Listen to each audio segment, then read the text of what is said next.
उम्मीदवार से कहा गया, मान लो आप आईपीएस बन जाते हैं और आपको किसी को गोली मारनी पड़े तो आप मारेंगे?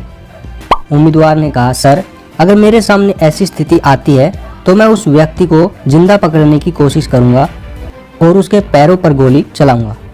उम्मीदवार के इस जवाब से बोर्ड मेंबर को संतुष्टि हो गई। नेक्स्ट क्वेश्चन है, उम्मीदवार से पूछा, ये बताइए हरियाणा के जाट और राजस्थान के जाट में क्या अंतर है? उम्मीदवार ने कहा, सर हरियाणा के जाट राजस्थान के जाट से ज़्यादा समृद्ध हैं और जब हम मध्य भारत का इतिहास देखते हैं तो हमें पता चलता है कि राजस्थान में ज़्यादातर राजपूत शासक थे न कि जाट, लेकिन हरियाणा में ऐसा नहीं था। हरियाणा में ज़्यादातर जाटों का ही बोलबाला था।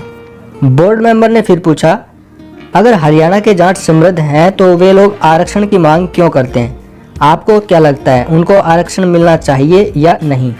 उम्मीदवार ने कहा, सर ज़्यादातर जाट समुदाय के लोग कृषि क्षेत्र से जुड़े हुए हैं, लेकिन वर्तमान में इस क्षेत्र में काफ़ी दिक्कतें आने लगी हैं।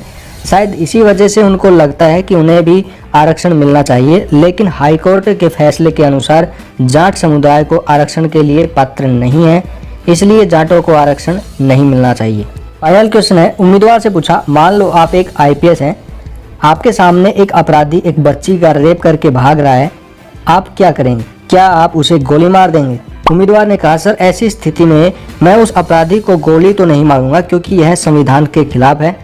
मैं उसे पकड़कर कोर्ट में पेश करूंगा और कानूनी रूप से उसे सजा दिलाऊंगा।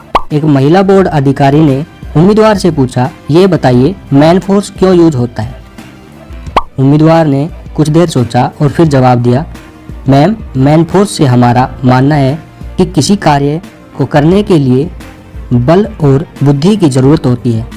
जैसे अगर किसी देश के साथ युद्ध हो जाता है तो उससे निपटने के लिए हमें मैन फोर्स की आवश्यकता होती है। दोस्तों अब आपको मैं कुछ लॉजिकल क्वेश्चन और उनके आंसर्स बताऊंगा।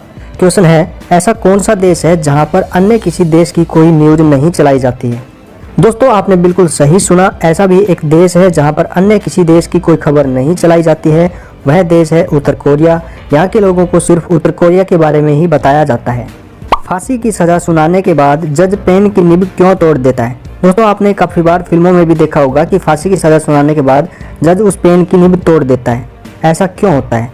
चलिए मैं बताता हूँ। दोस्तों किसी अपराधी को फांसी की सजा सुनाने के बाद जज उस पेन की निब तोड़ देता है ताकि उस पेन का दोबारा प्रयोग ना किया जा सके, और पेन की निब तोड़ने के बाद उस जज को भी यह अधिकार नहीं होता कि वह अपने फैसले की दोबारा समीक्षा कर सके या उसे बदल सके। दोस्तों अगला लॉजिकल सवाल है, लड़की की ऐसी कौन सी चीज़ है जो उसकी शादी के बाद बदल जाती है? दोस्तों इसका जवाब है लड़की का सरनेम, जो उसकी शादी के बाद बदल जाता है। फाइनल क्वेश्चन है, लड़की के किस अंग में उंगली डालने से पानी निकल जाता है? दोस्तों यह एक लॉजिकल सवाल है। अपने दिमाग पर थोड़ा जोर डालिए और सोचिए कि आपके दिमाग में क्या आता है और उसको कमेंट में जरूर लिखें। दोस्तों इस क्वेश्चन से आपकी थिंकिंग का पता चलता है कि आप पॉजिटिव सोचते हैं या नेगेटिव सोचते हैं। दोस्तों इस सवाल का जवाब है आँख। चाहे लड़की हो या कोई और, जिसकी भी आँख में आप उंगली करेंगे पानी जरूर निकलेगा। दोस्तों आपको यह वीडियो कैसी लगी मुझे कमेंट सेक्शन में जरूर बताएं। अगर आपको यह वीडियो अच्छी लगी है तो